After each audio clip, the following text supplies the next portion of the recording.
I mean, obviously this has like been the first 100 days of the Trump administration. Bobby wasn't quite confirmed, like, right out the gates. It took a little bit of time, but, he has been like, very, very, very kind of active.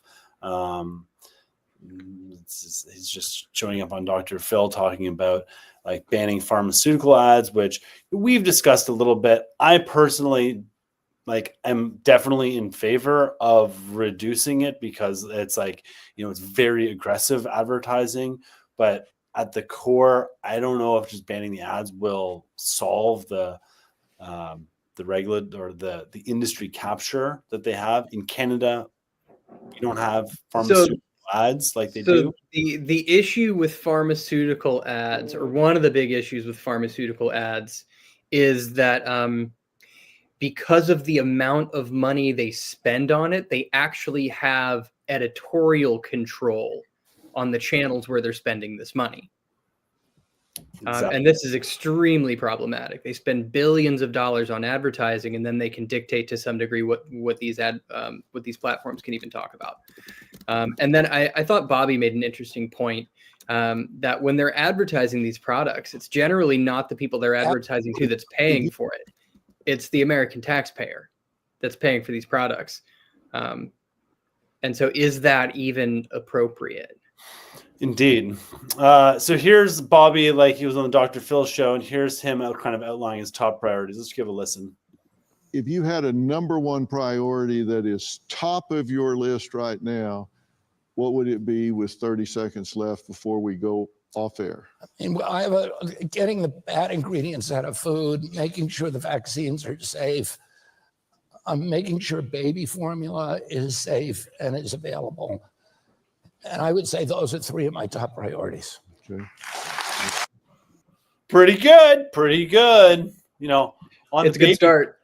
On the baby formula, we kind of took that. I went ahead and made some merch actually, specifically for the Operation Stork Speed. Operation Stork Speed. So let me just share this tab. So this is Operation Stork Speed. I've my daughter, who's just turned 1, is absolutely adorable in this, and I got one for Mama too. Let's make baby food healthy again. Okay, now Kyle, those onesies, do we have those in adult male sizes? No, not yet. Not yet. And missed opportunity, bro. We are putting out feelers with the Sanders campaign to see if he'll comment or endorse removing harmful chemicals from baby food. I feel like that's something like he'd be down, but I think he also plays that politician kind of angle of you say yes, I say no. So anyhow. Yeah, he was into that. What was he doing with the onesie when Kennedy was getting confirmed? He was mad the Children's Health Defense was selling a onesie. What did it say? It said the one was like unvaxxed and unafraid. Right. And there's we ended up buying a bunch of those too. One of them said "Pharma is not my mama." Be cute. And Children's Health Defense, I think they sold like 500 of those onesies, like in that following week. It was their Streisand effect thing. Oh yeah, absolutely. It makes sense. Fearless, unafraid. The fearmongers would be upset about that. So that's funny. They went after that. Yeah, they don't like that. Got a little comment here. Is the video frozen for anybody else? Rhett, you see us? Is it working? Drop a quick comment, guys, if just to make sure everything's looking good on the outside. And while that happens, let's just go to the kind of the next thing. We're changing the ingredients, guys. It's happening. This is PepsiCo, man. Did you hear about this? Pepsi has announced that they are going natural for their ingredients. And I'm still not really going to trust PepsiCo products, because even if the ingredients on the label seem better, you're still talking about massive industrial scale. And, even if they hit some bullet points, it'll still be the lowest common denominator at that level. Having this big company make this move is a pretty big It's a pretty big move. I mean, I got a frozen pizza the other day from DiGiorno. I'm not too proud about it. It was a rising crust pizza, and on the back it was like our regenerative farming commitment. And I was like, oh my gosh, this is like a little Nestle company is like the company that's on top of it. And this is kind of like similar to like greenwashing, where it's going to be trendy to be regenerative, and there's I don't believe there's any real true certifications or standards. And these large companies, they can pop up a subsidiary or like an action group that they can then donate money to and celebrate the fact that they're donating money to their own group, but it's got a good name on it. I hate that.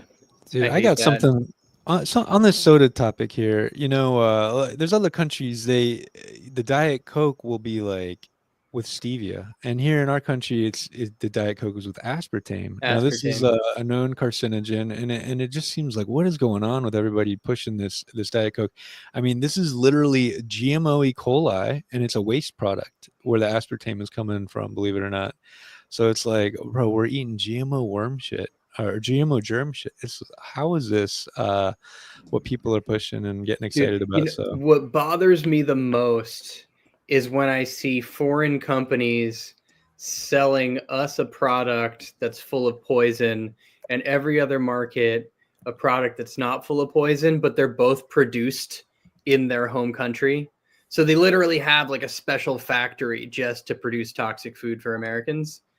It's so crazy. And just to put a bow on the stevia point, stevia is a plant, right? So you talk about natural ingredients. This is a plant that Japan, the healthiest country in the planet, they've been eating this forever. It's in a lot of the food they're eating, and it took forever for us to get it. Meanwhile, we got aspartame, but they were saying, I think until about 10 years ago, we couldn't have stevia in our food. So it's good to see this change. It is bizarre. And by the way, you can just get a stevia plant.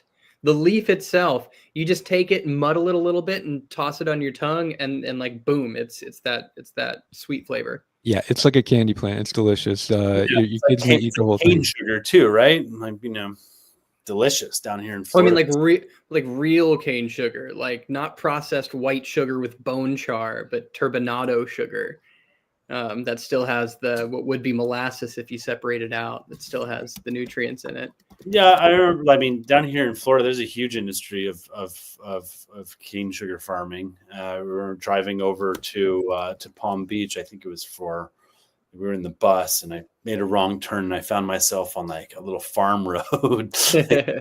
And I was like, damn, look at these plants all around. I'm like, that looks like cane sugar. And sure enough, got out, broke one off, and man, it was delicious. Yeah, and the thing is, the sugar cane plant does have nutrients in it. It's just when we're eating cane sugar, that's all been processed out. So it's just the sweet. Yeah. All right. Well, let's just quickly kind of rip through because and I think Sam, if you check, he might be in the back room now. Sam is here, and great. So just stand by. Sam, if you want to, while we're just going through these last things, if you want to connect your X and broadcast out to your community, you should be able to add the destination in the top right corner. If you want. You're invited to. No obligation or expectation, simply an invitation. All right, then we've got Florida banning drink fluoride. Yeah, we talked a little about that last week. Big time. Ain't no need for that fluoride in the water. This one was crazy. I don't really know anything about this. Let's listen to what Bobby has to say. All right. And HHS as the role as the principal vector in this country for child trafficking. And during the Biden administration, HHS became a collaborator in child trafficking and for sex and for slavery. And we have ended that, and we're very aggressively going out and trying to find these children, 300,000 children that were lost by the Biden administration. So, dude, he dropped this statement, and I have seen like nobody talk about it. I've seen no extra details. What? Trump said he was going to be making a really big announcement this week, but it wasn't relating to trade or tariffs. But it was going to be just massive. Let's see. Let's Well, Okay. he removed a nomination for Jeanette Nushwat as Attorney General or Surgeon General and named who? Casey Beans. Dr. Casey Means. You know, and the reason why he removed her, there was questions about her medical education, which Dr. Casey Means has a similar thing. If you dig a little deep, it goes a little deep here. On the Tucker Carlson interview back in August of 24, which is when most people, including me, even found out about these people. However, the grassroots movement within health freedom thinks this brother and sister kind of came out of nowhere, appeared on the scene. Casey goes through and outlines that in her 5th year, she dropped her scalpel on the desk and quit in protest of what's going on in the medical world. On that podcast, Tucker outlines, basically saying you dropped that on the desk at Stanford, and she didn't go to Stanford and it wasn't corrected. So there's some interesting stuff going on in the underbelly of the Callie and Casey Means story. And so there's stuff that you see out in the mainstream, and there's everything else. And I like the conspiracy side of things. There's a gentleman named Jack Cruz, spelled with a K. You can investigate him. He's the guy who doesn't wear things in his ears because he knows they cause cancer. He wears the yellow glasses because he knows the blue light kills your brain.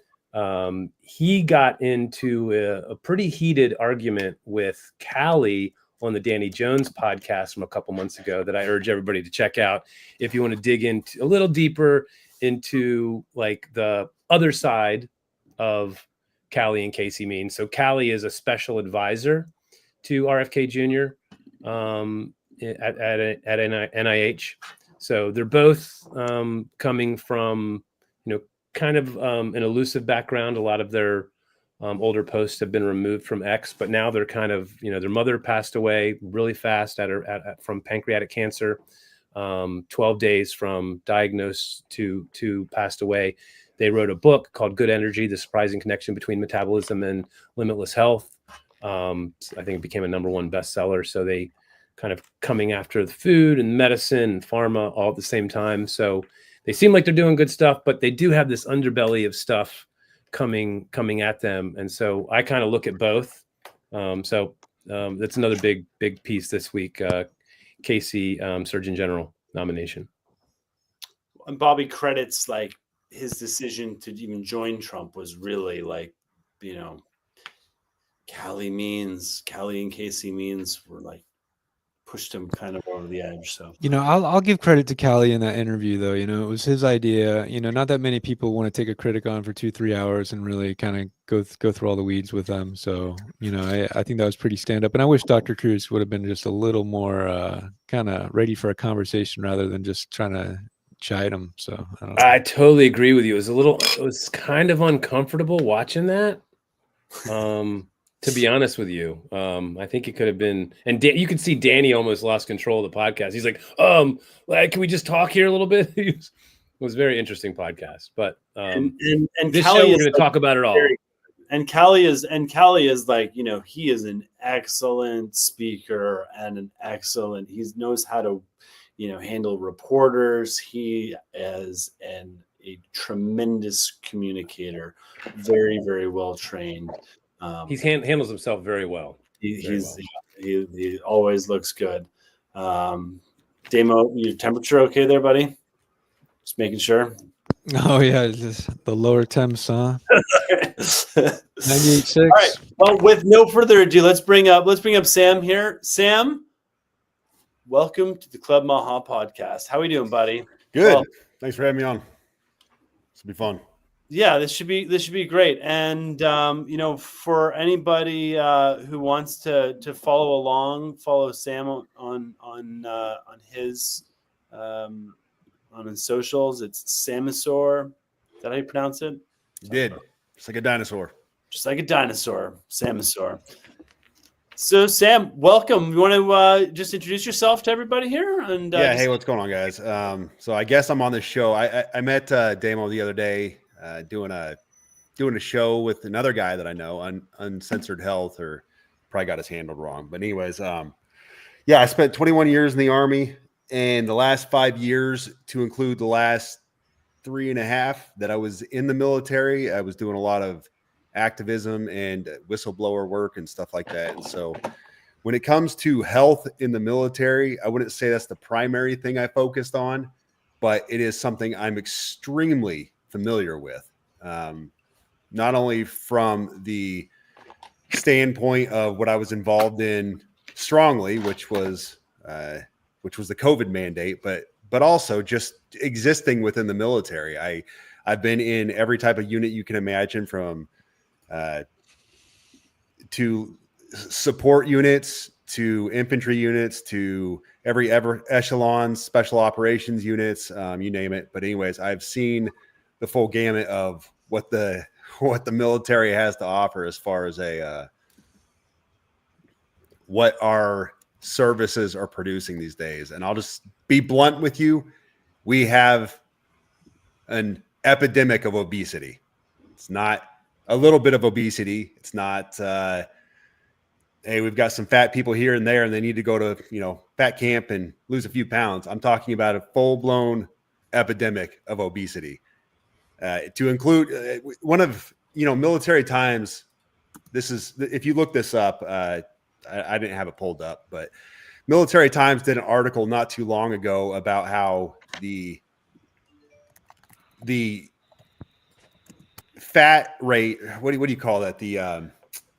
What do you call Body the mass, obesity BMI? rate. Yeah, the BMI. BMI was changed for males to 26% and for females to 33%. And they were They increased allowing the number. Yes, they increased the Yeah. number, and they're allowing males all the way up to 45% to join the military. They have to go to a preparatory course first to try to lose some of that. But they're allowing males all the way up to 45% BMI to go into the military, because we're at a loss here for what we do. We have like 17% of the nation is eligible to even be recruited for so many issues, from mental health to physical health to everything else. And so they don't know how to recruit. Yeah. Bobby was saying that like 70% of the nation's youth don't even qualify. Yeah. And it sounds like more than that's that. and it sounds like that's the case, even though they expanded the qualifications. Yeah. By the way, raising the BMI to allow people to keep joining reminds me of how they keep changing the definition of a recession to tell us that we're not in one. Yeah. And they keep changing the formula for inflation. Like, they started removing things from the inflation calculation that are like energy and housing. And they're like, no, it's fine. It's fine. Yeah. And so, like, and some of the other topics of this too, it's like, Trump talks about the American military being the best military, the strongest military, like, on the planet. Like, is that true? Like, if the health of the actual troops is not there, I mean, we may have the best technology and, may have the best, gamers in the background controlling a lot of, like, the autonomous tools and weapons, but at the core, like, our people, our soldiers, how do you feel, Sam? So I am highly critical of the Pentagon, and let me make this very clear for anybody who doesn't know me and my standpoint. I am highly critical of the Pentagon and the DoD for a lot of reasons, mainly because they've broken the law at will for the last several years without any accountability. But beyond that, very critical of a lot of things they do. But as far as the troops, we have, regardless of what I just said about the obesity epidemic, you got to keep in mind we have millions of troops. We still have, hands down, the best military and the best troops out there. Our military is still unequaled, second to none. But as generations cycle out, because most of your troops are only in for 4 years, they're only doing one enlistment. So as that continues to roll, and we keep having these issues with the quality of citizens that are able to even come into the military, we're going to keep seeing less and less of those quality troops. And I'll give you a quick example. This is when I was truly shocked.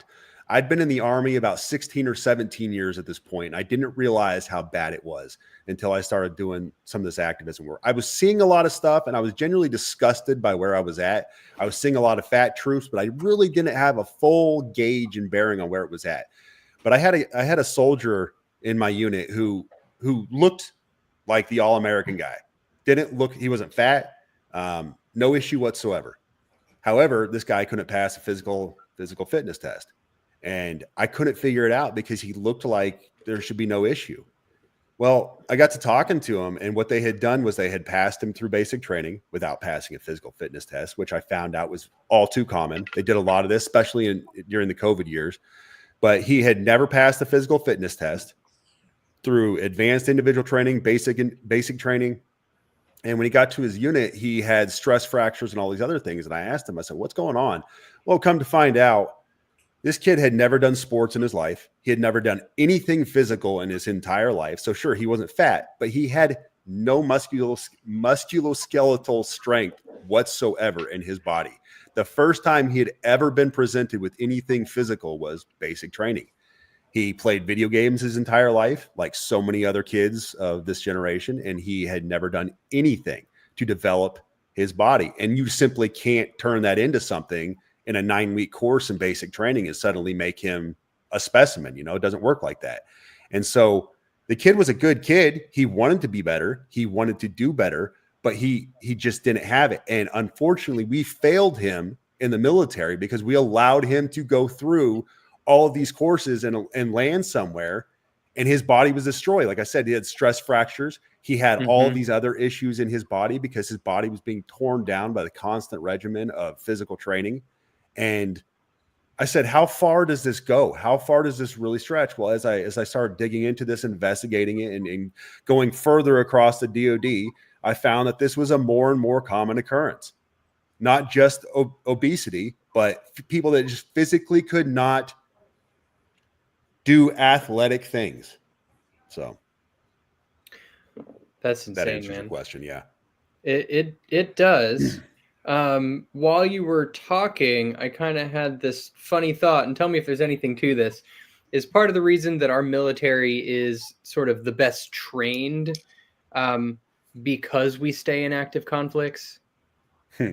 Like, do we stay in active conflicts in part to maintain the level of our training? Well, I mean, I don't think one equals the other. I think we had some of the most highly trained troops because of the constant conflicts, but I don't think we stayed in those conflicts to maintain the proficiency of those troops.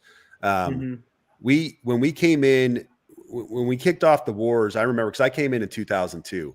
And so I'm a new guy. I don't know what came before that. And I quickly learned that there was a huge gap. Basically, our military has not transformed how it does business since World War II. Okay. Because we've gone through all these different wars, Korean War, Vietnam War, all these things. And we've gone into the jungle, we've gone here and there, but we never changed how we actually operate since World War II, the way we do logistics and everything else, and the way we have our formations established and everything else. So when we got into the invasion to go in Iraq and Afghanistan, we were still fighting like Vietnam, but doing business like World War II. If that makes sense. And we had a lot of smart people and a lot of engaged people that were very energetic about transforming the military and making it this elite fighting force. And we got that. And then at some point we purged all those people. We kicked them out because we had to withdraw the forces. And then we decided that we were going to build it back up again during the Trump years. And then we tore it back down again. And it's just been this roller coaster and all this nonsense. But during that whole time, we've degraded the force by allowing discipline to degrade. Discipline has turned into the lack of NCOs and even officers to discipline the troops in a lot of cases and push them to excel. And then we've allowed more and more. And the unfortunate reality is USAREC. So, and USAREC is the Army's U.S. Army Recruiting Command. and I can't speak for the other recruiting commands, but I can tell you there's a lot of stuff that goes on behind closed doors with USAREC, where they are flubbing numbers and they are making things happen that Congress doesn't even know about to make those numbers work. And the fact that USAREC got hit so hard, along with the other recruiting commands and the other branches, to make numbers, because you got to keep in mind, the last 2 years was the first time in our all-volunteer force since 1973 that we failed to make mission. All the branches besides the Marine Corps failed to meet their recruiting demands. So now they're talking about how they're meeting those recruiting demands. And that actually started before Trump came into office. We started picking those numbers up. But there was an issue for a long time where those numbers were being flubbed, and they were basically playing a shell game where they were, what is the saying? Robbing Peter to pay yeah, Paul. robbing Peter to pay Paul. Thanks. There you go. Yeah. And that's what they were doing with these MEPS troops that they had in delayed entry program, where they were taking these guys in delayed entry and they were basically shuffling the numbers around so they could try to get the numbers looking better in front of Congress. And so now we have a higher crop, but now we're finding that they're, like I said, they're allowing guys in with 45% BMI, and a lot of them are failing to get that off in prep school. They have this prep school, the training commands now, and it's not working because you're allowing such demonstrably bad numbers of, like I said, 45% BMI, that you can't do anything with that in any short period of time. What are you going to do with that kind of body mass index? I mean, that's years of work to get that off. And one of my I have a number of people come to my business over the past year. One of them just today, swamped, very busy, can only do one thing at a time. And I talked to him multiple times. I said, don't you have a son? He goes, yeah, man, I can't get my son to do anything. I said, how old is he? He said 35. And this guy's a little older, working like hard work. I said, he's 35 and he won't work with you. I was like, you could just send him, he could get, pretty good income. He goes, my son could kill it. He's 35. He stays home, plays video games, and smoke weed. And we sat there and talked for about another 10 minutes on this generation. I grew up and I was working at 13, 14 years old. And I just remember working at a restaurant at 14 years old, like 20 hours a week. Like I was like, it was like child labor, but I wanted those 20s to put on my bed and buy my own stuff. And I've been working ever since. And so there seems to be a kind of disease of lethargicism coming up, specifically under a certain age. So I want to start by saying I think that probably plays a part of it. I want to jump back for a second here and ask about what I consider my first foray into what I thought was the military overstepping. I want to see what you think about this. I just remember in Desert Storm, 1991, the Gulf War syndrome, and all of these inoculations kind of skewing the health of these troops. That was my first foray into medicine can hurt, that I can really muster up from my youth. Does your knowledge go back that far? Do you kind of go back and understand kind of what the military did then, and have they done certain things like that, and are they trying to clean that stuff up? I do, to a certain degree. I have friends that could speak to it a lot more intelligently than me. This has been a big part of our fight, is understanding how far back the DoD has gone, because as we fought back against this COVID mandate that we had in the military, both due to its unlawfulness, but then when we found out the harm that it was doing to service members, we really went back and we started to look at some of these things. And like I said, there's other people who can speak better to it than me, but we looked at things like, I can't remember the name they gave for it, but back when they gave the population of Black folks syphilis, to test syphilis on them. And then you had Agent Orange in Vietnam, and like you said, Gulf War syndrome, and all these other factors, and these inoculations. And then you had the anthrax shot, the anthrax shot was the exact same thing as the COVID shot. Now, it was not FDA approved. They forced service members to take it anyways. They lost a lawsuit and they continued to do it anyways. And then it was eventually FDA approved. But you realize that the DoD has used its service members as a test bed for drugs for years. And so what we looked at, there was a test that happened with that Pfizer had an agreement with the COVID mandate. And basically all EUA inoculated DoD service members and their families were entered into a study unbeknownst to them. And I have all the documentation. We made plenty of documentaries on it and videos and everything else, but unbeknownst to them, they were entered into a study where all of that test data was handed over to Pfizer. So you're talking about millions of service members, their families, and the DoD is handing over all of this test data for EUA COVID vaccines. And we said, why is this? You know, you have the typical conspiracy theory where people say they're just trying to kill everybody. They're trying to purge and they're trying to, and I'm an analyst and I say, okay, I'm not saying you're wrong. I'm not saying that they're not trying to kill the world and to bring down the population. But what I am saying is I have to look at this more logically and say, no, what is the average person doing for this reason? Well, if you look at the DoD, you don't have any other test population in the world that you have more demographic information on as far as their sex, their age, their ethnicity, their overall health, because you have all that stuff documented on all of them. So what better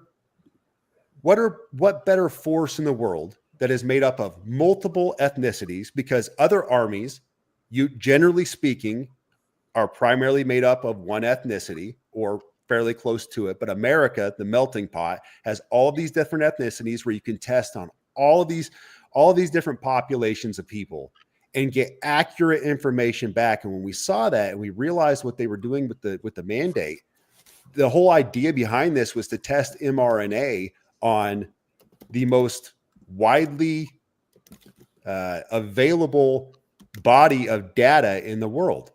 And so they were willing to do this unlawful thing. And then if you back that up and you say, well, that's probably the case with all of these other things that they've done. You know, they have all of this test data on the DoD, so why wouldn't they use it? And we can scream all day about how it's unlawful and it's legal and they're harming service members. At the end of the day, if nobody holds them accountable and we can't set up gallows in DC and hang these guys from the rafters so that everybody can see, then it doesn't matter. They'll just go on about doing their business. And so that's where we stand. And who even can hold them accountable? Right. And there was a lot of talk too about with what I'm hearing, because anthrax is not a virus. So like the anthrax vaccine is kind of like an intervention to create some sort of synthetic defense against some sort of synthetic compound. And like, could this mRNA like DARPA tech be actually going back to that time in this test? Because it was I think it was 5 jabs was so yeah, I think there was 6. Don't quote me on that. I know that I got about 9 of them because they lost my medical records so many times that I would go in there and be like, no, I already got number 4. And they'd be like, well, it doesn't show on your medical records, so you're getting another number 4. And that happened to me multiple times. So that's just, yeah. That's me being interesting to me and not keeping hard copies. What's interesting to me is that the military and the aviation industry, pilots associations, seem to very early on, particularly in other countries, although the unions within the pilots association here in the States did find this out through various ways, that very early on, between February of 2021 and maybe mid 2021, particularly there's France did a study and found that those numerous issues from the vaccine, all of the things that we know now, myocarditis, pericarditis, they knew this. They had very good testing and data, but it seemed to be held down and not delivered to the public. Do you sense that in the military? Does it feel like the 100%. troops are just kind of like, it doesn't matter, it's fine, you need to take your vaccine? Is that kind of part of the mandate there? So my good friend, Lieutenant Colonel Dr. Teresa Long, is the #1 whistleblower in the entire DoD for all of this stuff. She blew the whistle on the DMED data back in I think it was 2022. DMED is the Defense Medical Epidemiology Database that is basically the repository of all medical data for the entire Department of Defense. And when she got in there and started looking at this stuff, she saw that these numbers were skyrocketing. All right, so stick with me here, and I'll try to be as concise as possible. She could obviously, as a doctor, speak about this a lot more intelligently than me. But anyway, she was a flight surgeon. She was a brigade surgeon at Fort Rucker, home of Army Aviation. And before she even saw that data, she started to see a very high volume of incidents among her pilot students right off the bat. So we know that in the FDA, there is a law that says basically you can't fly for a certain period after you get a vaccine or an EUA drug of any kind, for the obvious reason that they don't want people flying aircraft with experimental drugs in them. But they basically threw that out the window with this, and we were screaming this from the rooftops from the very beginning. Like, you cannot be injecting our pilots with this stuff. It is an experimental drug. We do not have an FDA approved drug, and all these other issues, and they did it anyways. So they suppressed that, knowing full well what they were doing, and they were violating FDA along with violating military regulations and federal statutes. But then when the DMED data came out, this is what's important. There's 2 incidents in my entire life, 2 incidents where I said, this is such a big deal, and these people are so powerful that the rules don't apply, and they just do whatever they have to do to suppress it. One of them was Epstein. They literally walked into the jail. They turned off the cameras. They told the guards to turn around. They killed him, and they said, oh, he hung himself. That was one. He was so important, and he was so dangerous to so many people that they just broke all the rules. They didn't even try to cover it up, and they went in there and killed him. And they said, oh, he killed himself. There's one. And the second one was the suppression of DMED data. When this stuff came out, there were multiple people that were fearful for their lives for what the implications of this would do. I'm talking, this showed unequivocally that some numbers were in the thousands of percentiles. And the DOD came out right away, and overnight, literally in the course of a weekend, they had articles already written in multiple outlets, traditional outlets that spew military propaganda for the DOD. Like, I can't even recall the outlet, but anyways, they had multiple outlets that came out and put these articles out that basically said the test data was flawed. The database, the DMED database was flawed. They brought down the whole database so they could go in there and correct the information. And the last 5 years of information that was used as a test bed was incorrect. It was flawed in some capacity. Well, here's the thing. When that test data was pulled, it was a totally arbitrary number. They pulled 5 years. The whistleblowers who pulled this stuff out pulled 5 years as a test, as a base, and then compared 2021 against that base. Totally arbitrary, totally subjective. 5 years. You could pick 10 years, 15 years. So it just so happened that 5 years was the corrupted time frame for this stuff. Everything else prior to that was okay. All the other DMED data was okay, but it just happened to be that 5 years. So they fixed it, and all of a sudden, all those numbers came down, and they brought the database back up. And since then, the database has been ruined forever. It's staggering what they did. The rules didn't apply, and they just went in there and they crushed it, just like that, overnight. And ultimately, who oversees that? Like, that's Department of Defense, right? Yeah. So therein lies the other issue, and I've got to be careful what I say here. So Unisant is the company that oversees that data. If you look into Unisant, and if anybody's watching this, go start doing some deep dives on Unisant. It's spelled UNISSANT or something to that effect.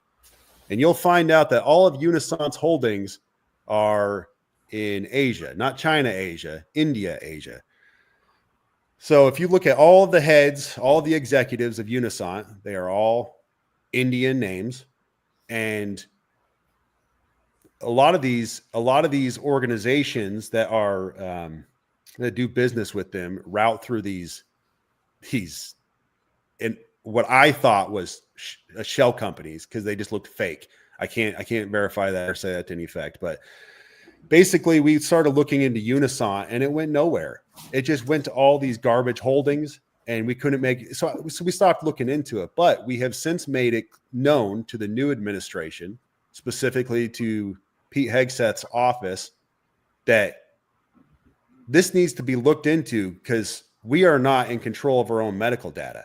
And if other folks are capable of not only looking at our troops' medical data, which is a national security issue, but they're capable of bringing it down and altering it and changing it on a whim, what does that say? This is a database that is supposed to be used by commanders to know what their troops' health is, to know what the health of their force is. And yet somebody else has the ability to go in there and change this on a whim. That is a national security risk. I'm assuming like every soldier or personnel has a file within that database. So this is how DMED works. DMED is like VAERS, but better. So VAERS, you go in and you input your own stuff. Anybody can, right? You have a medical incident, you go put it into VAERS. You can do that yourself. You can go submit a ticket to VAERS. DMED can only be input by medical providers within the Department of Defense. So that's, PAs, that's doctors, whoever. So when you go in, you have a broken arm.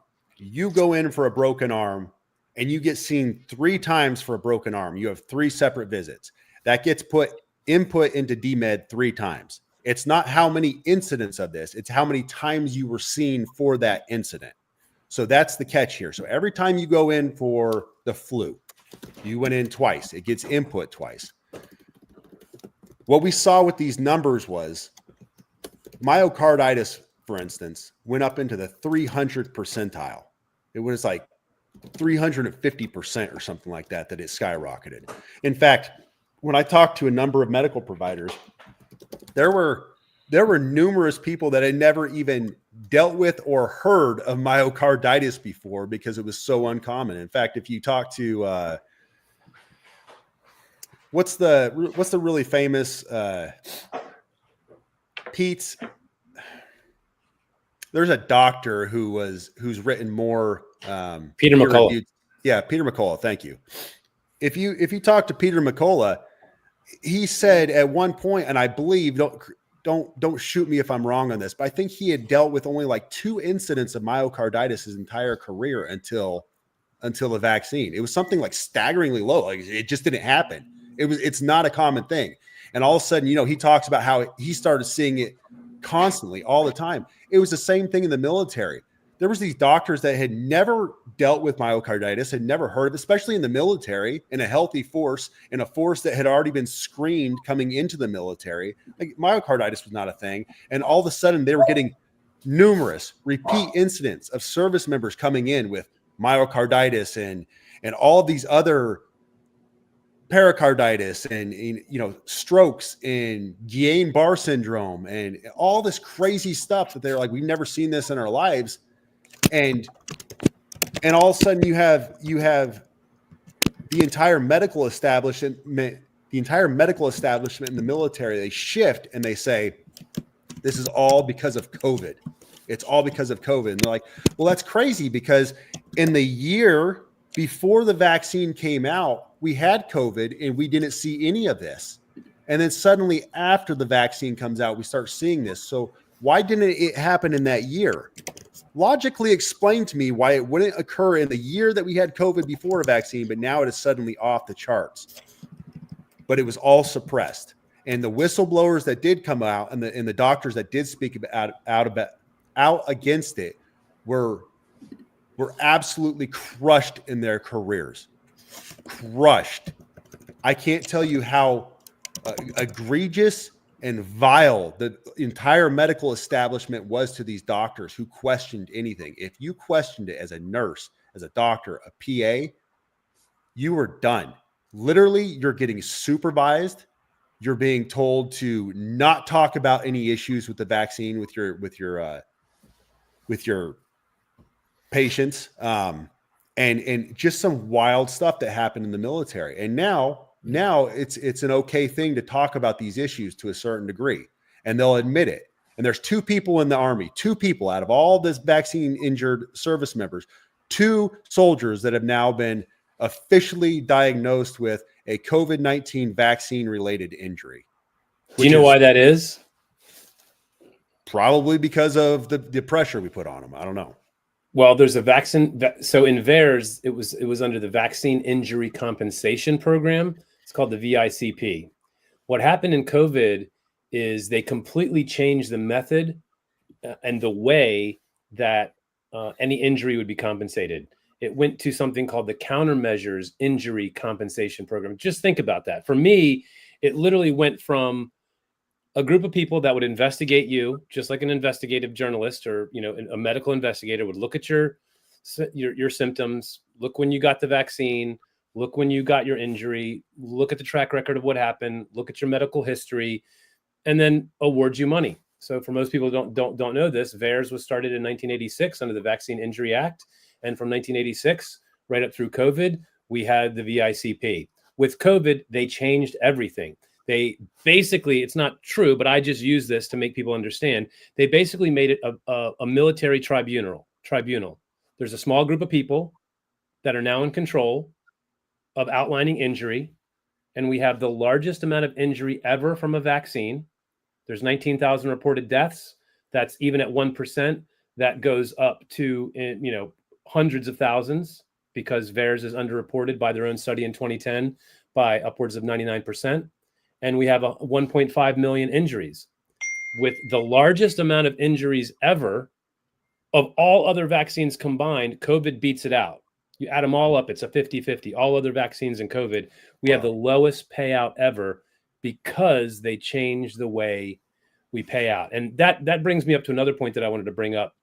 2 or 3 weeks ago, I watched an amazing podcast. I watch a lot, and I can't remember which podcast this was, but this lady stuck out to the point where I actually went back and watched it again. Her name, if you want to jot this down and go check it out, it's a great podcast. You'll be able to find it.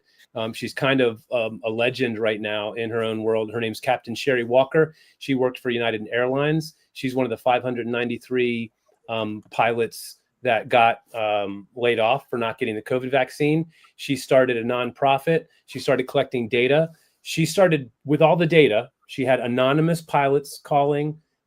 She started collecting information from all these pilots. She basically is claiming now that the FAA has lowered the metrics for pilots, specifically electrocardiogram, the ECG parameters. Right. So I remember that pilots can now get in on weaker metrics. So their heart can be weaker and they can become pilots. And she was very concerned. She, I think it might've been Tucker. Was it Tucker? But yeah, I think it was Tucker. And Tucker said, I'm kind of scared of flying now. And she's like, yeah, I don't blame you.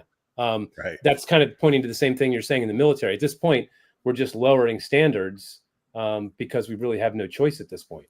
And I will say before you continue, earlier when I was talking about pilots and regulation, I meant to say FAA, not FDA. So thank you for clarifying that.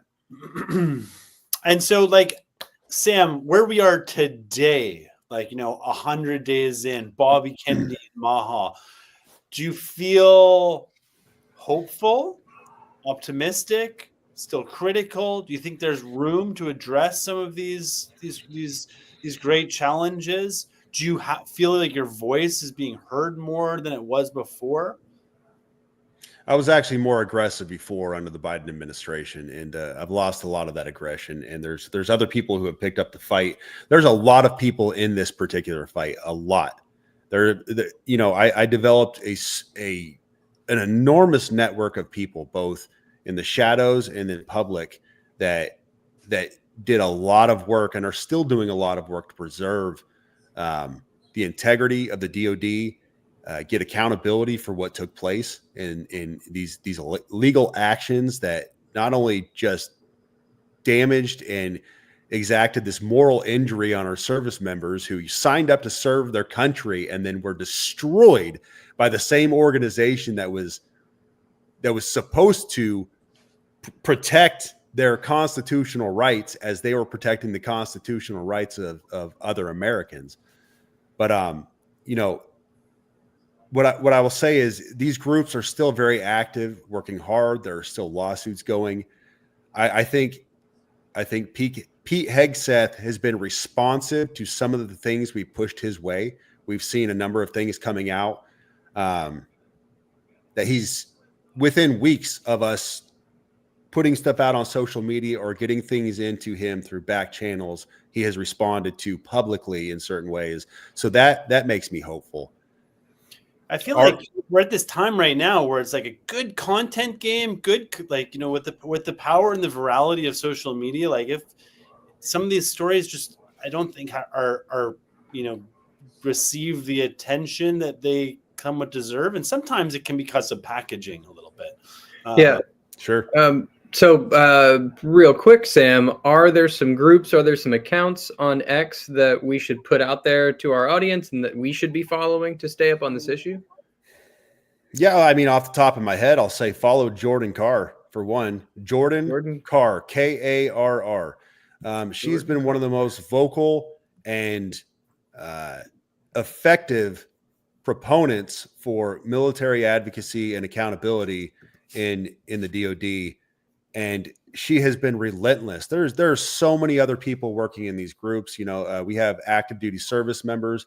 I'd say Rob Green. He is an active duty commander in the Navy, 05 type, and he has been relentless in his pursuit of justice. A lot of other strong military figures, but I'm speaking specifically to those seeking accountability. Carolyn Rocco, I couldn't tell you what her name is, but she's a lieutenant colonel in the Air Force who, another just phenomenal voice. Go follow Lieutenant Colonel Teresa Long. She's a doctor I was telling you about who was the whistleblower for medical data in the DoD. And they tried to ruin her life. I mean, you've never seen anything like it. And she actually was just by name requested by the Secretary of Defense to stay in uniform. He came to her personally because she was retiring, and he said, I want you to stay because I want to pursue what's going on with this medical data and figure out what took place, what issues there are in DMED, and fix this for sake of national security. Yeah, I mean, right there. You need to be following her if you care about our military and what took place over the last several years. And she's tied in herself with Bobby Kennedy and is in that network of people. So good. Quick question. So Bobby recently announced that all new vaccines going forward are going to require placebo-controlled studies. That's good news. I don't know the details, and often the devil's in the details, but do you know if that by default from HHS extends to DoD policy? Well, see, this is the thing. DoD policy is controlled under US Code 1107 Alpha. The whole reason this was unlawful is because 1107 Alpha dictates that the only person who can waive informed consent is the President of the United States if he deems that the threat to national security is greater than that of the individual service member. So basically, you have to be at conflict in an area where he says, okay, the danger is more important than your immediate safety of taking this experimental vaccine. Otherwise, you cannot, without that waiver from the president, and President Biden did not mandate this. See, this is important to understand. The memo came from the Secretary of Defense, and the Secretary of Defense stated in his memo that it will be administered by an FDA-approved vaccine. When they came out with the Pfizer vaccine, they approved it on August 23rd. and they immediately removed its biological licensing agreement on the same day. So not only did they remove the BLA licensing the same day they approved it, but they never produced an FDA-approved vaccine. Pfizer specifically said that they were not going to produce it, and we have all the written statements and audio from them, but they said they were not going to produce it while they had all of this stock of EUA. Because if you remember in 2021, they built up massive amounts of stock of the BioNTech vaccine. And so when Comirnaty was approved, it was never made because they had so much stock of EUA, and Pfizer wasn't trying to hide anything. They specifically said, hey, we're not getting into this with the DOD. They are legally distinct vaccines. And Terry Yatteram, who was the Defense Health Agency's, the director of the Defense Health Agency at the time, she came out with a memo in September after there were a lot of questions about it. And she said the two vaccines can be used interchangeably. And then she said they will be used interchangeably to fulfill the mandate. That's illegal. We know it's illegal. It's been ruled on in at least half a dozen court cases that it's illegal. So the law was violated with this memo, and everything under the Secretary of Defense, so that's all of the service branches, violated every service member's rights by forcing them to get an EUA vaccine.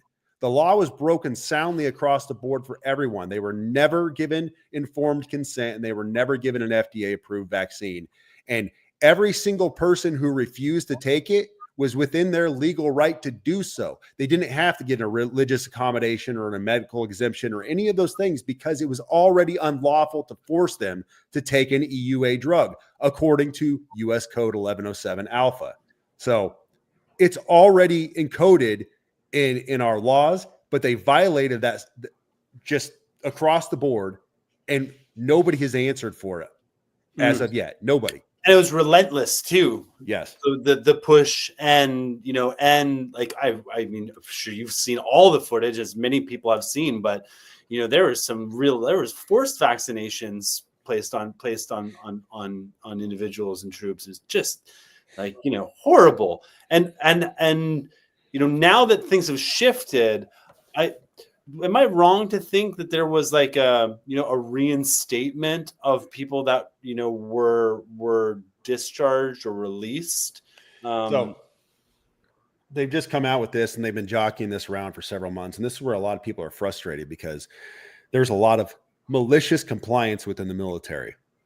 The Secretary of Defense has been stating all of these things, talking about getting rid of DEI and woke and transgenders and all that stuff, which I'm not even going to talk about. That's a whole different issue. But there's been a lot of malicious compliance from the JAG Corps and from command teams across the military to refuse to comply, or to comply in a way, so just straight up non-compliance or malicious compliance, where they comply in such a way where it smears egg on the current administration's face and makes them look bad. Specifically with like DEI, where they had the websites where they're like removing Tuskegee Airmen because they were black. And they were like, well, you told us to get rid of DEI. I'm like, no, you know what you're doing. You're purposely making the administration look like they're racist by removing black. He didn't say get rid of black people or get rid of women from websites. It's not what was said. He said get rid of DEI policies, which is completely different. So a lot of malicious compliance, especially from the JAG Corps. Is 45 body mass index inclusion. Right, exactly. That's the core of it. So a lot of this stuff has slow rolled, and so many people, even the ones who have agreed to come back in, which is I have literally talked to in all of my military networks, only 3 people who have said they want to come back in. And these are usually people who just want to finish out their careers because they were close to retirement, but almost unanimously. And I will even conservatively say at least 95%, but I would liberally say probably 99% of the troops that were kicked out have no desire to come back in. Their rights were violated. They were lied to. The organization, like I said, that was supposed to protect the Constitution from all enemies, foreign and domestic, completely violated their constitutional rights and what was written in law. And they said, I don't want to come back to this. I don't want to come back to an organization that did this. And so you have this moral injury that has crushed these service members. But then on top of the 8,700 who were kicked out for this, there's 100,000 more that resigned their commissions or just got out because they said, I don't want to be a part of this joke anymore. This is a complete joke. And the entire idea behind this is, if you're going to force somebody to break the law for their own bodily autonomy, then what's going to stop you from forcing them to commit a war crime? And when they say no, throw them in jail or do something else to them. If you're willing to break the law as the Department of Defense in one area, then you're willing to break it in another area if you can morally justify it or somehow ethically justify it as a means to an end.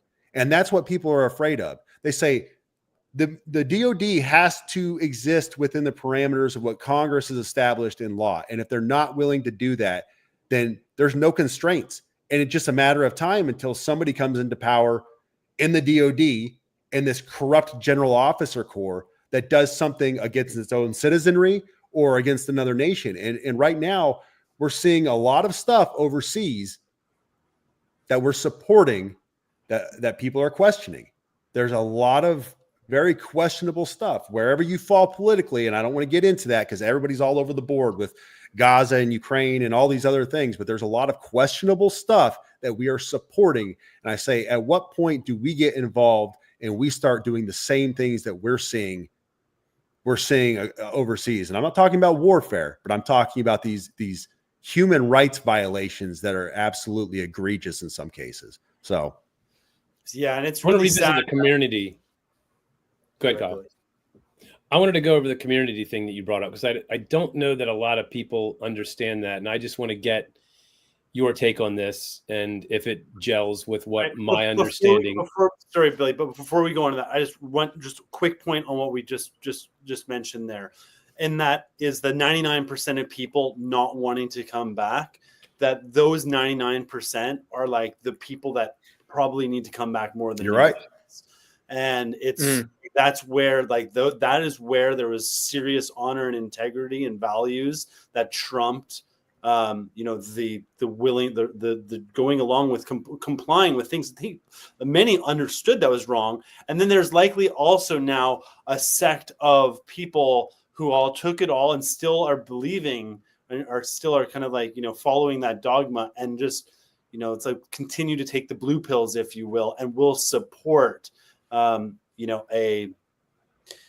nefarious agenda or this, as you said, malicious compliance. Yeah. Well, I'll respond to that really quickly. Sorry, Billy, just to respond to what he said really quick is that, people have made that argument that those are the people that need to stay in. And if we don't have those people come back in, or we don't have those people in the force now, then all we're going to get are the rotten ones, the bad ones that continue to drive our military into the ground. And I think that's a valid argument. But at the end of the day, if you understand how the military is structured, it doesn't matter how good of a person you are or commander you are or anything else. You can affect your small little pocket within the military, and you go up in rank, be a battalion commander or, a brigade commander, and you affect more and more troops. But at the end of the day, the people who call the shots are the general officers. Bar none, we are a top-down driven organization. And until the general officer corps is cleaned out from the people that have really just destroyed our military over the last 15 years. It goes much further than 4 years, but until those people are cleaned out and held to account for what they've done and the decisions they've made and they've pushed down on their troops, you can have all the good guys in the world at the bottom. It will not change what is coming from the top. And what's it going to take to actually do that? Like, one is getting rid of them. The other is getting justice and accountability of the actions. There's a lot of different opinions on that. But honestly, I think what Hegseth is doing right now by claiming that he's going to either remove 20% of the flag officer positions or the flag officers themselves, I'm not sure which he's actually claimed. Either way, 1/5 of flag officer positions or flag officers is a huge number. And currently, a lot of names are being brought forth to the Department of Defense, specifically to Hegseth and his team, on bad actors who need to be removed. So hopefully he follows through with that and we start to see some of those removals. And with technology and with history as well, I mean, with characters like Elon and just knowing where we are, it feels like it shouldn't be that hard to identify, the rotten apples. Well, we have receipts for days because these people put all of their opinions and all of their conjecture in emails and everything else because they were so proud of themselves for violating service members' rights. And they were so proud of themselves in a lot of regards for destroying, going after individuals and making their life hell and destroying them in cases that I don't have time to tell you about right now because we just don't have the bandwidth in this podcast. But I'm telling you, like, vindictive, evil stuff done by a lot of these general officers and their subordinate commanders. But yeah, we have receipts on them. And then, on top of that, somebody made the comment earlier, and they're right. In a lot of cases, all you have to do is just hold these general officers to height and weight standards in a lot of cases, and that'll clean out the force right there by itself. Because it's not just the lower ranks who have gotten bad. There's a lot of fatties running around wearing stars right now. General Milley. Why do you think the flag officers did that? Is it? Say again? Why do you think they did that? Why do you think they did that? Is it was just a for their career? Why would people in the military force this down on people? All right, so you have to understand the climate, and this is the argument I've made. You have to understand the climate at the time. The climate, if you'll recall, was death, death, death. The pandemic is the scariest thing ever. We have to do everything. Put on your mask. 6 feet of distancing. The whole world's going to end. What are we going to do? And so this entire climate just ripped through the military like a hurricane. I know factually that some of the biggest proponents in the general officer ranks for the COVID vaccine originally made comments like, "This is so dumb. I can't believe we're doing this. This is a flu. This is the sniffles. I can't believe but they had to comply because what was coming down from the Biden administration was compliance across the entire federal government. So better get on board or you're going to lose your job. So you had this whole air of comply, comply, comply. Well, general officers, if you understand what they are innately, is they are there to protect the institution above all else. A lot of really bad actions take place because general officers are there to protect the institution. But then their secondary function is to protect the general officer corps. So they huddle together and they protect their own, but then they protect the institution. So when this was, you will carry water and you will hold the line on COVID bad, get the vaccine, this above all else was the priority and the tasking that was just, do you want to make it to the next level? Do you want to survive in this world? Do you want to be a part of the military industrial complex when you retire? Do you want to have that high paying 6-7 figure salary when you get out? Do you want to be a player, or do you want to pack everything you've done for the last 30 years and get out now? Because if you don't hold the line and carry forward with this way of thinking and this mandate, then you're done. We don't want you. And so you had JAG that came out, and JAG built their entire premise off this memo by Terry Adram that the vaccines could be used interchangeably.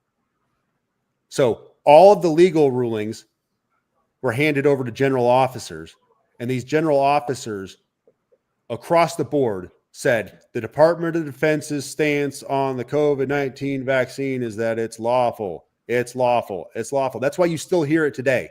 Lawful, lawful. They'll say the service members who refused a lawful vaccine mandate, and they make sure they throw that word into everything, lawful, because it's propaganda. Say it enough times, say it over and over and over, so we can let everybody know they were the ones who broke the law, not us. And that's what it comes down to. It comes down to a groupthink. It comes down to an institutional protection. And it comes down to, you just gave 30, 35, maybe even 40 years of your life to something, and you're a big man. You've got stars on your chest. You got stars on your shoulder. Do you want to keep playing ball, or do you want to get out right now?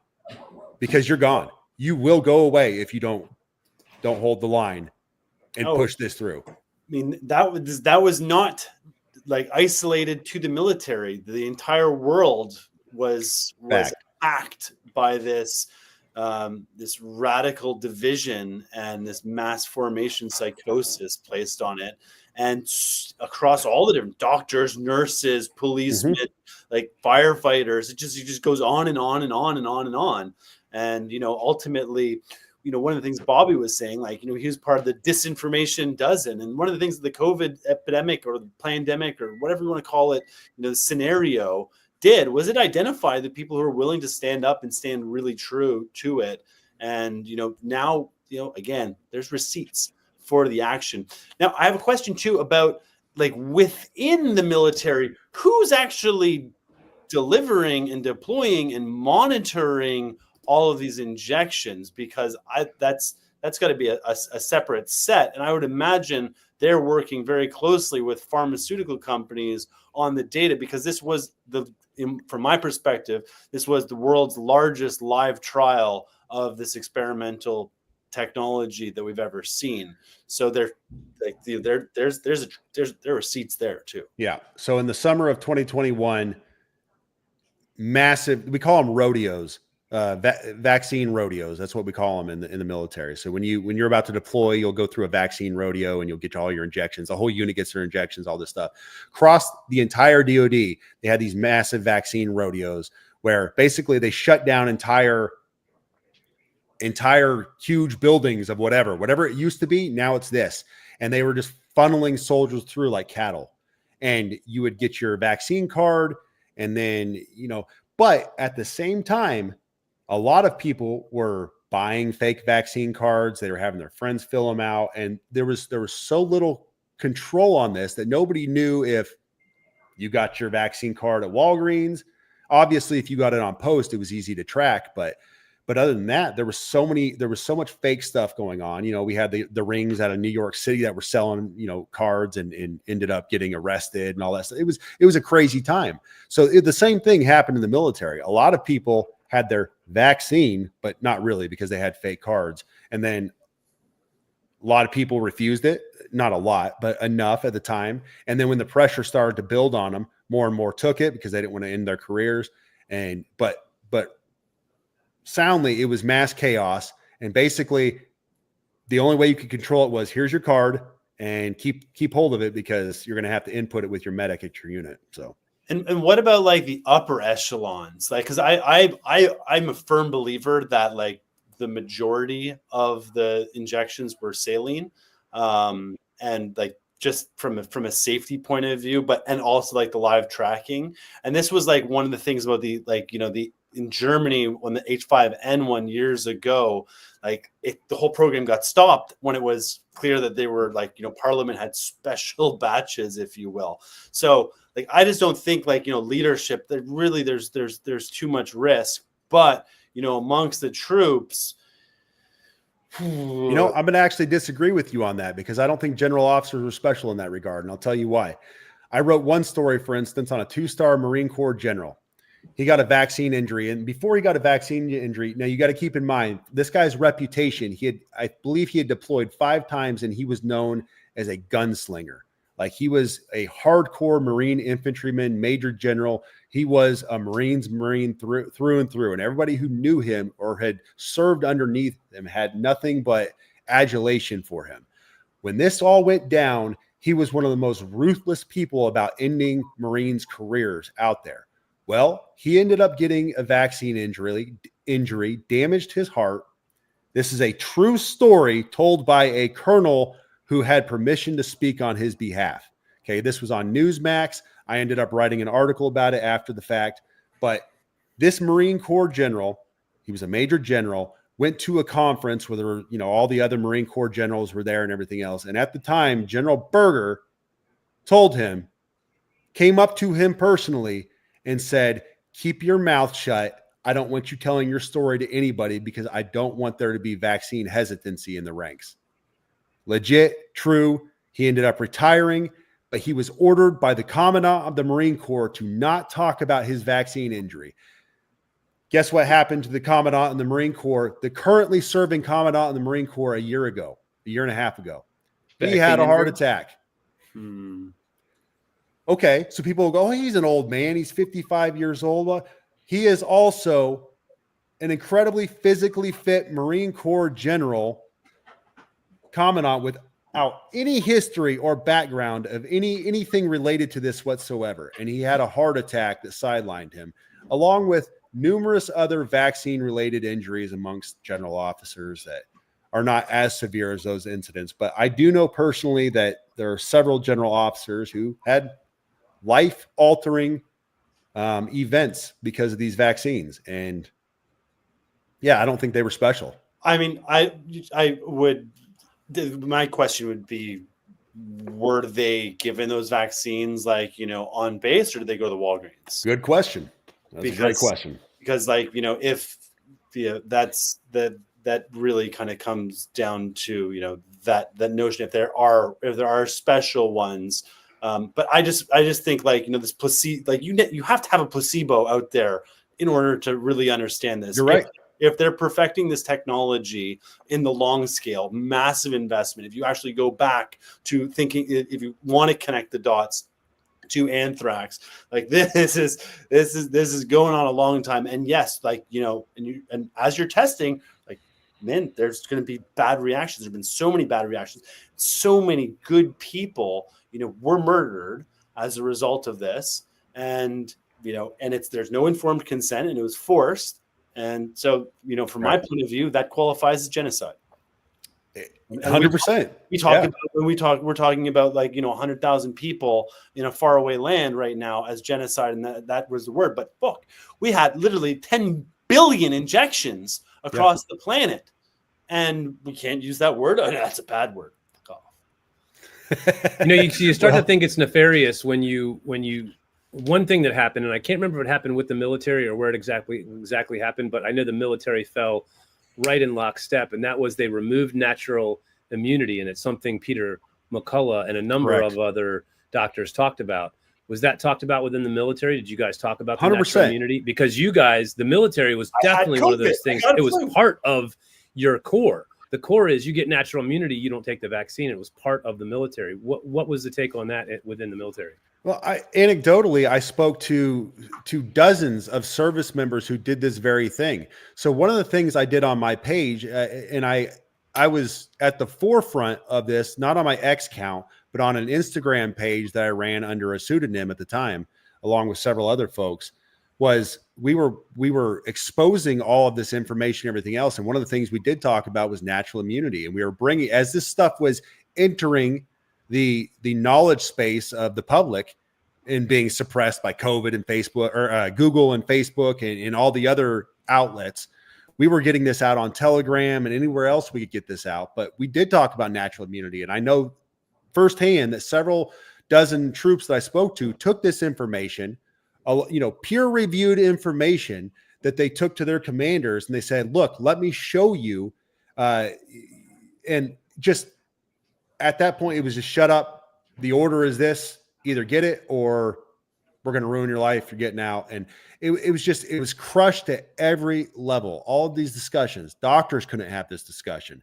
If you did not say that the vaccine was safe and effective as a medical provider, you were done, let alone speaking out against it. Just not saying that it was safe and effective. You were crushed and silenced for your dissent. And that was across the military, across the federal government, that's how it was handled. Yeah. Do you think Bill Gates took the jab? No. just had to ask. King Charles didn't take the jab. Bill Gates didn't take the jab. all the people on the Epstein list didn't take the jab. It's there's folks who do. Yeah. But they're all, even in the high circles, there's idiots that also did take the jab, and their parents and the families, and oh God. So listen, you're talking about how there had to be a placebo. Well, if you look at Bad Lots, that's the case. And I've never been shy from this. I got every vaccine that was known to man when I came in the military, and I didn't think anything about it. So when the vaccine came out, well, it's not a vaccine; it's a therapeutic, but whatever. We'll keep calling it vaccine for the sake of this. But when it came out, I got it in March.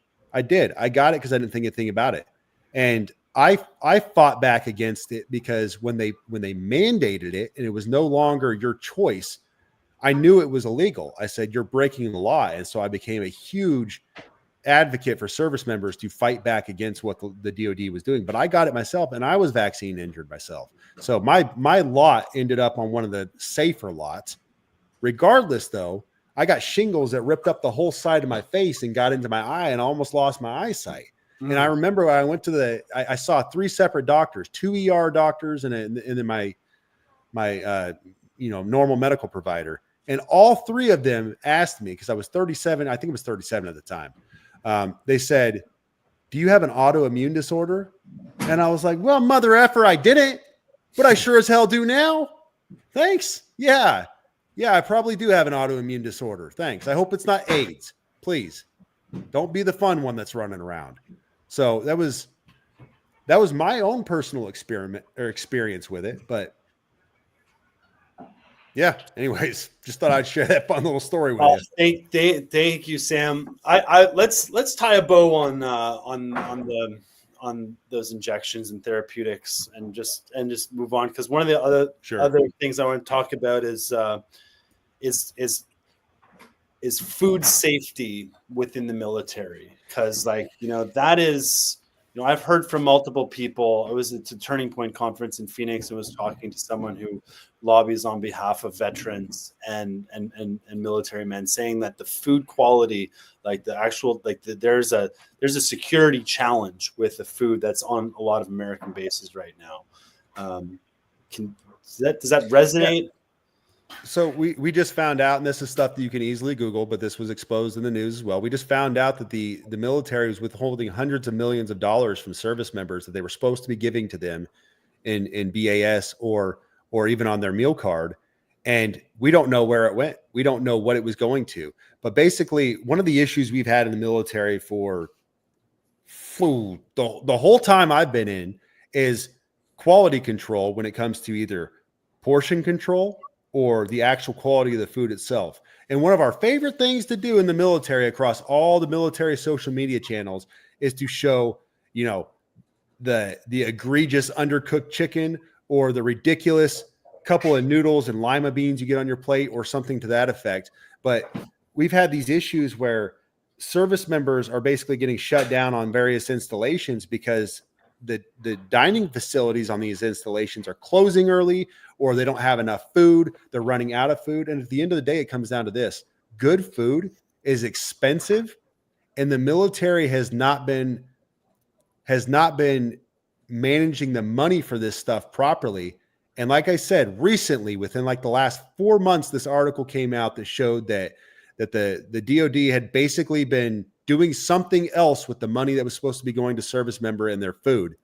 And who knows? So all these thousands of troops that are screaming because they're hungry and they're starving, and they have to go pay out of pocket to go get Taco Bell down the street. And keep in mind, fast food is all over these military installations. Yeah, it's on the bases. It's crazy the amount of fast food you can get. There aren't healthy options. You can go into these kiosks they've set up now, and it's just garbage after garbage after garbage. Saturated food, high sodium, tons of sugar, and that's what you get. That's what you survive on. Now, a healthy service member who's doing PT can do all right, but we're seeing less PT. We're seeing more obesity. We're seeing less good food, and all of these lines of effort are kind of crowding in to create this atmosphere of just not a healthy environment within the military. And you'll find pockets. That's the thing. The military is not all one and the same. All the branches are very different. So I would say, routinely speaking, the Marine Corps is going to be your healthiest, most physically fit branch by a mile. But then you're going to go down to the Army, and the Army is going to have pockets. So like the 82nd Airborne Division, Ranger Regiment, Special Forces, specific elements that are more physically fit than others. But as you start to get out into these sport elements, and then you start getting out into these just less disciplined, less controlled areas, it starts to become more degraded. You start to have less quality control, less discipline, and all these things factor into health issues in the military. Mm-hmm. And to extend a little beyond that, I've heard that in some states, they've actually contracted with the military to provide food for the public school system. And they're getting the bad food from the military in even worse Wow. condition than the military had it. Moldy, like literally moldy. That's kind of sad. like rat shit in it. Yeah. So I was really curious about the situation as you know it with food in the military. Sounds like I'm it's not familiar pretty with bad. that. I haven't heard of that. I'm not saying it's not happening because, Yeah. but Well, and like, That's what's about sad. like food security though? Like, I mean, I feel like are there gardens? Is there any like actual like food production that takes place on any of Oh, these no. places? everything comes in canned. Everything comes in canned and in bags. So you got to think of this as No a local mass sourcing, production. like No. Camp Pendleton in San Diego. Like there's delicious, great, healthy food all around. They're just getting like straight through the big government contractors in cans, mass produced shit food. Right. And it's an assembly line. It's an assembly line that has become less and less controlled over the years. And I've learned a lot because logistics is a very hard business. It is. And with mass populations like we have in the military or anywhere else, you got to look at an organization like Amazon and just be in awe of what they do.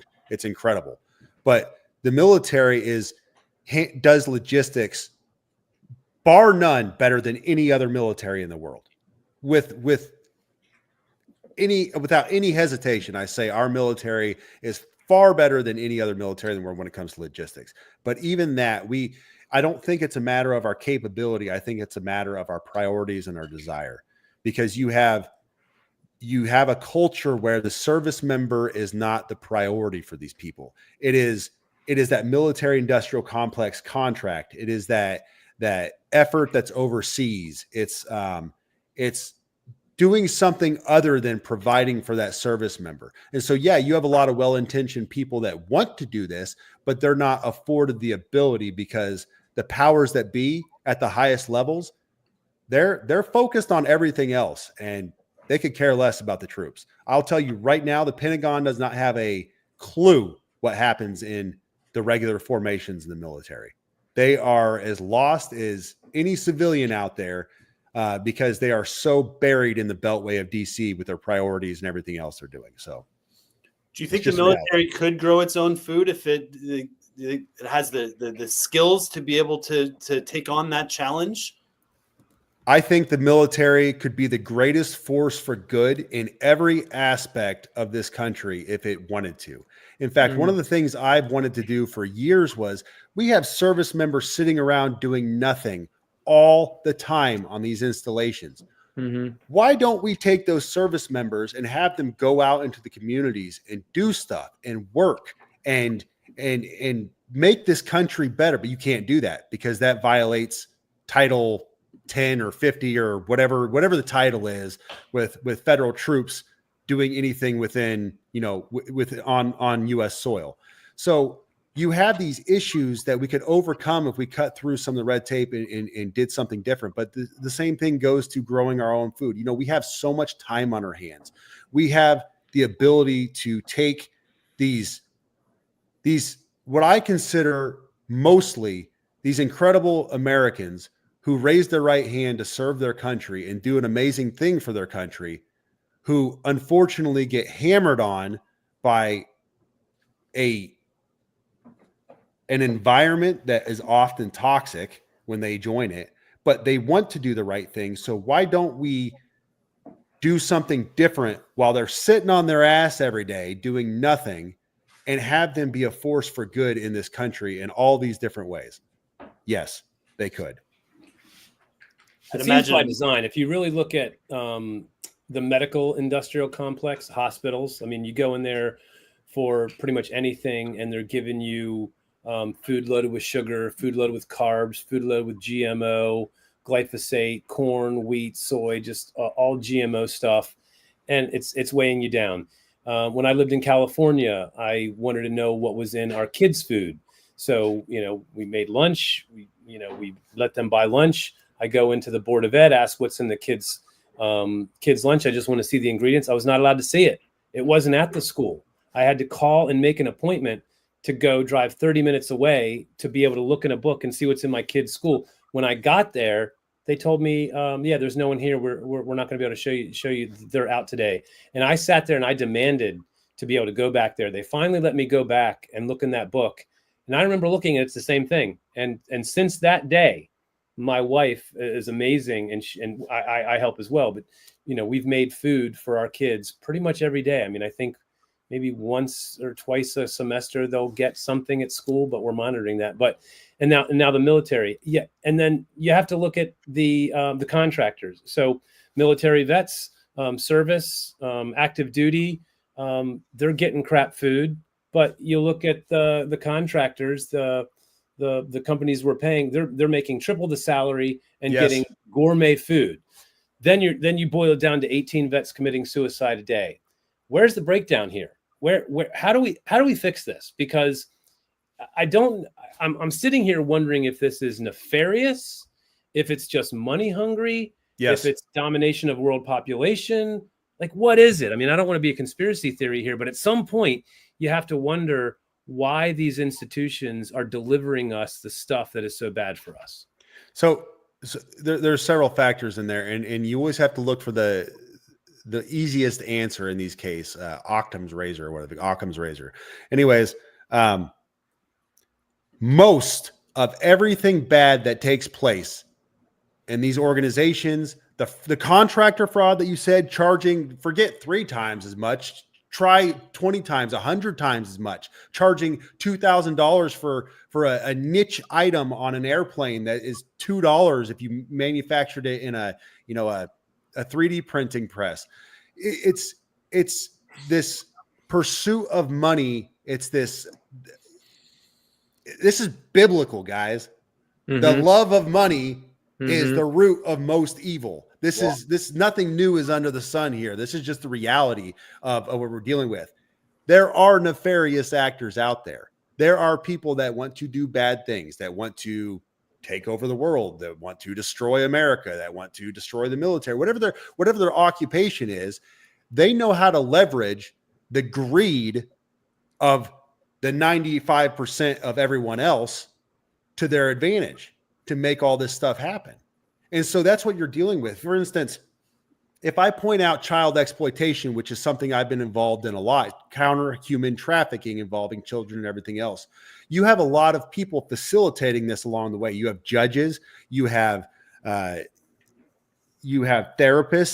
you have CPS, you have all these elements.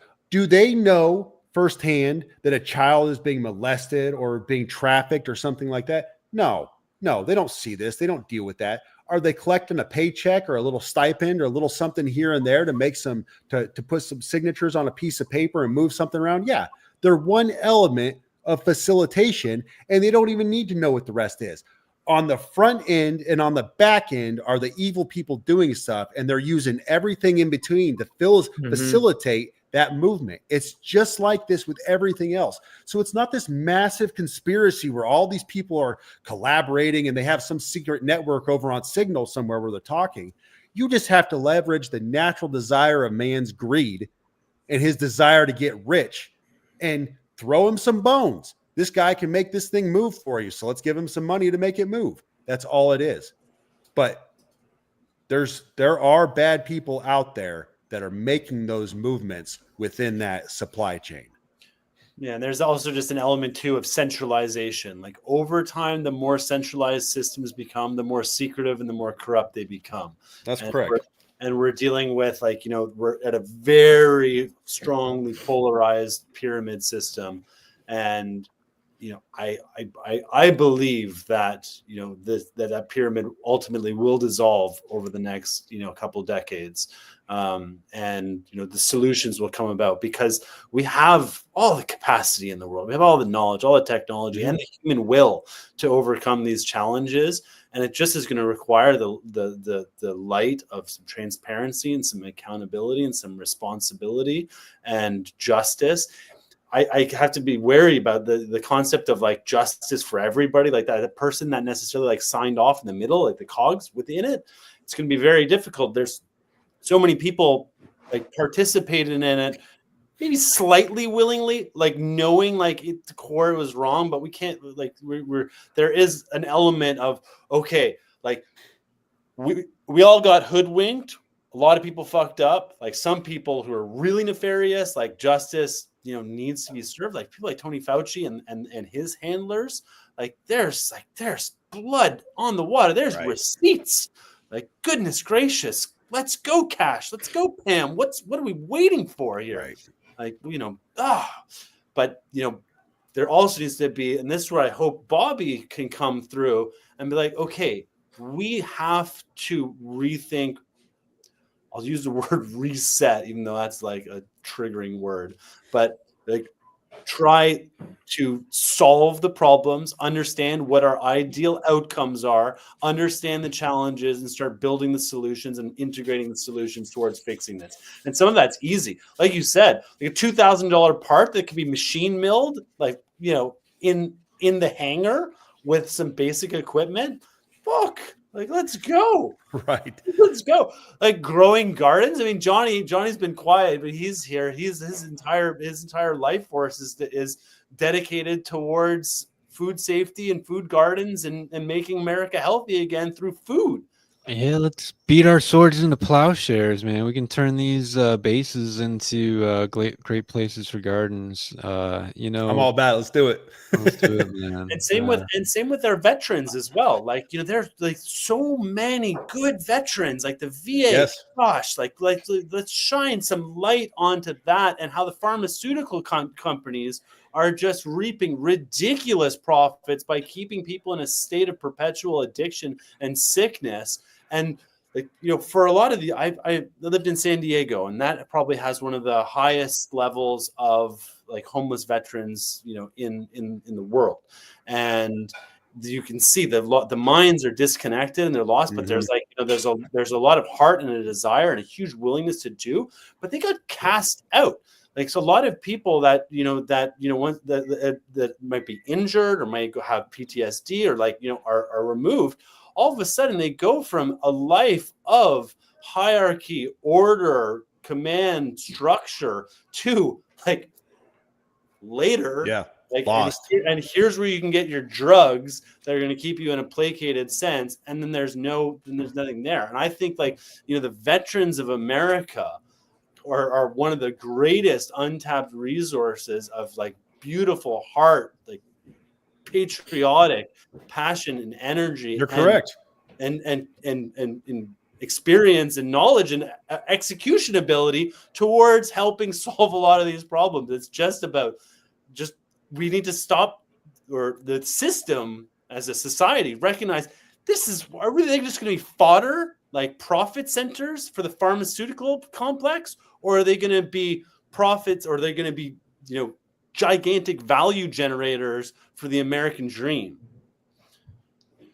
Well, you're not worth the money that Pfizer's willing to pay, and that's what it comes down to.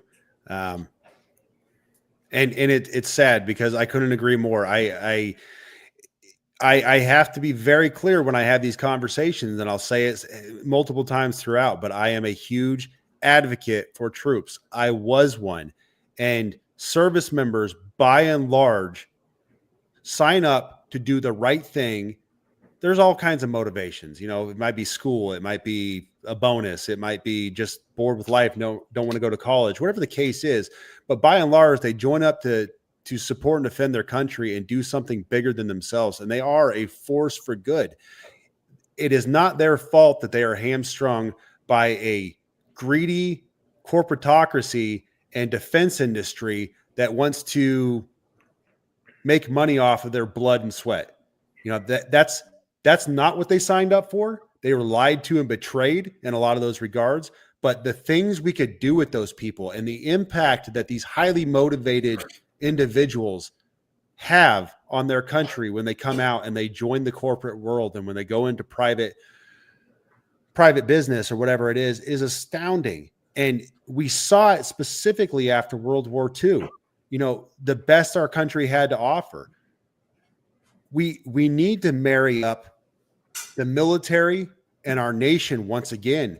Our nation cannot abandon the DOD and our military and just allow them to be led by their own vices, because what we've seen is this almost shadow government build up in the military, this environment that lacks accountability, that Congress doesn't want to touch. I can tell you firsthand, Congress is terrified to exact accountability within the DoD, because these general officers are so powerful. They are tied into the defense industry, which lobbies millions of dollars to Congress every year for their own campaigns. So all of this stuff is greased with a lot of money. And if America gave two shits about the DoD and the military at large, then we could probably get some light shed on what's going on, and we could stop having issues like fighting in the desert for 20 years and then finding out, oh, we did it for nothing. Oh, these general officers were lying to Congress the whole time, and all those rosy updates that they were giving to Congress every couple of years about Afghanistan were just lies and were just made up. That type of stuff. You wouldn't have those issues if more people were involved with the military, and it wasn't just some thing that was over here on the side and people don't really care about. So it's a cultural issue. A lot of this is cultural. Anyways, stop my rant on that one. I mean, I go ahead, Johnny. You're I muted. just want to rant real quick about, how we're getting sold out. The lobbying going to Congress each year is like 500 million. The tax receipts, are like 4 trillion. So, it's like we're getting sold out for like 1% of like what we're paying into the government to these so-called public servants who are just just selling us out. We just got to demand a whole lot better. So my thanks goes to you, Sam, and everybody just raising awareness on these issues and not letting them get away with it. This is exactly what we got to keep on doing. I want to highlight the industrial complexes that are making America and the world not healthy, not sane, and not okay. I want to highlight them because it's been on my mind over this last couple of years as I've gotten deeper into this in COVID, and it's what really brought me out of being in this on my own and really trying to help others become informed. These industrial complexes I first learned about listening to speeches. I love speeches and debates, and I know I say this a lot, but I know some people don't get to hear it. Eisenhower, in his last speech as president in 1961, mentioned the military industrial complex and mentioned the scientific elite, the technocrats in that speech. It's amazing. I don't think he could ever imagine that we would have this number of industrial complexes. And I'll just list a couple of them. There's the medical, banking, foodstuff, pharma, military, intelligence, energy, media, tech, academic, big data, and prison. These industrial complexes, there's probably more too, but these industrial complexes are somehow, we have to fight together and bring them down. I don't know how, but I think we start here, and we start with you, Sam, and we start with people like you. Let me tell you something. I am the chief operating officer currently for 2 organizations. One is Our Country, Our Choice, and the other is Republic. Now, I'm not trying to blow up my organizations, but what I do want to talk about is what we're trying to accomplish with OCOC and Our Country, Our Choice. So what we want to do is create a safety network, a security network in every county in the United States. One of the things I've been successful doing before I came to this organization was helping stand up a security network in one of the counties that I was close to. We're talking about telecommunications, medical, tying in with law enforcement, having a deeper understanding of the area in case, everything hits the fan. We can deputize people. We can have comms when everything goes down. All these different aspects, so we can have food stored, so that we can have areas designated to protect our own, and all these different things. We want to establish and create that across the entire United States. And part of that is getting back into local community. And that is what we're focused on as an organization. And that's what Republic will do. We're going to, it's a new social media platform coming out with an app next month. And I know I'm doing a lot of stumping. It sounds like I'm selling an ad here, but what we're doing is we want people to start being activists in their local community. Stop focusing on the Fed. The Fed is gone. It's gone. There is nothing we can do to bring them back. from the $1 billion, the $1 trillion, whatever it is that they have been lost in. It is gone. We cannot affect that, but you can affect your local community. And that's where we need to be focused on your sheriff, on your mayor, on your city council, on these things that actually matter. What affects you every single day? It's the pothole outside your neighborhood. When you hit that pothole every day, it does damage to your car. And you're like, why isn't this getting fixed? But you're over here on X typing about how Trump is stupid or about how Biden is stupid. Is that fixing the pothole in your road? This is where we need to focus on local community, on fixing our towns, our cities, our communities, and making life better for our families. Because right now, people are focusing on all the wrong stuff. The Fed is gone. That's what I want to be a part of. And that's actually why I joined this organization in the first place, because I liked where their focus was. And you're right. Like, we have to do something. So let's not keep attacking the problem head on where we can't win, the bulkhead, which is the federal government, and not saying that we completely forget about it. I know people are doing work there as well, but hey, what can you do? You can get involved in your local community. You can start keeping people accountable. You could take Doge, which is beautiful and brilliant and is a great concept, and bring it to your local community. How is your city council spending your tax dollars? That type of stuff. We need to be focused on the health of our communities, on the safety, on crime, on what is your chief of police? Is he doing his job? Is he actually doing something about these issues in crime in your, whatever the case may be with you in your area? Let's fix it. That's where we need to be. Our country, our choice. All right. Public.us. Dude, Sam, this is amazing. I had a feeling that tonight was this was going to be, because these are topics that I'm insanely passionate about, and like have so much desire towards like this systemic change. And I believe as well that with Bobby Kennedy and with the leadership, there are well intentions, and they can, but they keep, like, Bobby can't do it alone. That was really clear. It's like, he can't do it alone.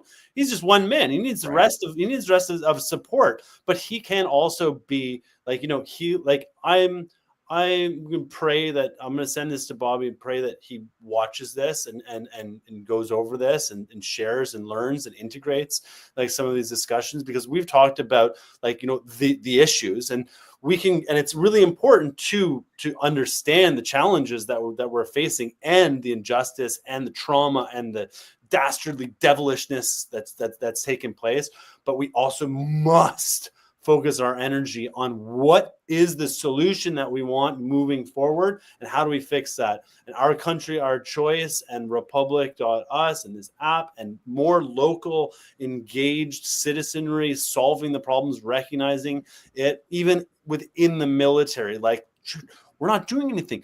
There's this dry patch over there. Let's build a fucking garden. Let's bring in some 3D printers. Like, let's do this. Let's not use our phones for a while. Like, let's just put those things down. Like, because we're getting sucked into that same social media waste zone. Yep. That just occupies like brain space and puts people into like the technocratic trance, if you will, and disconnects them from that source energy. So it's one step at a time. One step at a time. Just keep going and spreading the awareness. Just keep on keeping on. Like, Rome wasn't built in a day, and like this situation will not be solved tomorrow. A lot of people had expectations that, on January 21st, everything will come out. Right. And we hope that, but that's not the way that things work. It's going to take time towards unraveling this, but also just recognizing you can't fix a system by fighting it. If you want to truly change something, build new models that make the existing system simply obsolete. And that is how we overcome these institutions. And that is I would say is like kind of the parting words for tonight. And just want to say thank you so much, Sam. I'm going to share your thing. Everyone, please Follow Sam, stay tuned with him. Share this. This episode, we had talked about so many different amazing things, from the vaccines to to the food, to the state, to the security, to, oh gosh, I mean, I don't want to cut out in the first stuff we talked about, because everything that we talked about as soon as Sam got on here was just incredible. And I look forward to clipping and sharing, and would encourage anybody out there, if you have some extra time, please review this. And if you know how to do clipping and sharing, please do that, because these are some tidbits, and content is king, and it is our solution. I look forward to Ian, who wasn't here. I knew he would have loved to have been here, engaging and listening on this. And he will enjoy, reviewing this and then delving deeper. Unisont, understanding the structures behind. Oh, I love to see Ian tackle Unisont. That would be beautiful. Ian, you didn't show up tonight. Just tackle Unisont. Just let's look into this, because this is important stuff here. So Billy, Johnny, Damo, Sam, thank you so much. We'd love to, keep this conversation going in the X sphere, but also potentially back here at some later date. And let's just keep tracking and keep forging forward together. Let's grow. Thank you, Sam. Really appreciate you coming out tonight, man. Thanks, guys. Thank you, Sam. All right. Great. Thank you, everybody. Oh, and I do want to give one plug too. So, this is Club MAHA. If you want to support Club MAHA, we're doing this out of the gracious of our heart. We're not being paid to do this. We don't have any financial contributions aside from our Patreon channel. We've also had a couple of sponsors. I'd like to mention Sarva Organics and the Beef Initiative, who have been supporting us a little bit behind the scenes. But if you enjoyed this or want us to keep doing this, I encourage you to go to patreon.com/Club MAHA, and for $5 or $10 a month, or what you can add more to it as well, just to help keep this thing rolling and growing and improving as we go. We appreciate that. No obligation, no expectation, simply an invitation.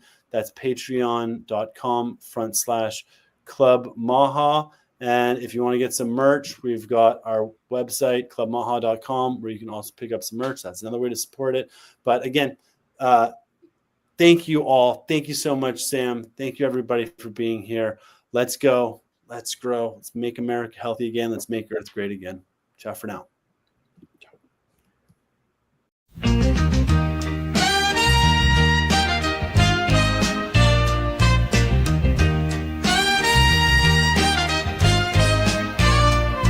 The sun on the field, the feeling I feel when I'm living my life for what's real. Make America healthy, feeling like it's time for a change. We're going back to common sense, making America healthy again. We're going back to common sense, making America healthy again. We're going back up healthy again.